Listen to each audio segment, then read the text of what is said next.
বাংলাদেশ ছিল তাদের ইনকাম সোর্সের জায়গা, আর তাদের কলিজা ছিল বিশ্বের অন্য জায়গায়। শেখ হাসিনা সরকারও তার আত্মীয়-স্বজন মিলে দেশের অর্থনীতি ধ্বংস করেছে বলে মন্তব্য করেছেন বাংলাদেশ জামায়াত ইসলামীর আমির ডক্টর শফিকুর রহমান। শনিবার সকালে কুষ্টিয়া সরকারি কলেজ মাঠে জামায়াতের কর্মী সম্মেলনে তিনি এসব মন্তব্য করেন। ব্যাংকগুলোকে শেষ করে দিয়েছে।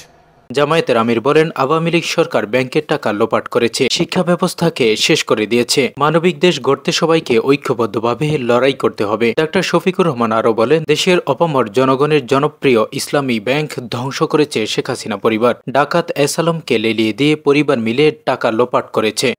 ডাকাত এস আলমকে লেলিয়ে দিয়ে ভাগ বাটুরা করে সেই ব্যাংকটাকে শেষ করে দিয়েছে। তিনি আরও বলেন, আমরা একটা সাম্যের বাংলাদেশ গড়তে চাই। আমরা এই দেশে আর কোনো মাইনরিটি মেজরিটি কথা শুনতে চাই না। এ সময় প্রশ্ন রেখে জামায়াতের আমির বলেন, কিসের মেজরিটি আর মাইনরিটি? যারাই বাংলাদেশ জন্মগ্রহণ করেছে তারা সবাই ধর্মবর্ণ নির্বিশেষে এদেশের গর্বিত নাগরিক। রাষ্ট্রের সংবিধান সকলকে সমান অধিকার দিয়েছে। আল্লাহর সংবিধানও তাদেরকে সমান অধিকার দিয়েছে।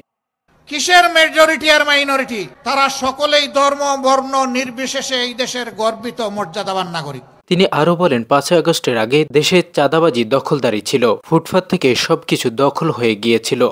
এখন আর দখলদারি নেই। আমাদের সন্তানরা এজন্য জীবন দেয়নি যে বাংলাদেশে এখনও চাঁদাবাজি চলবে।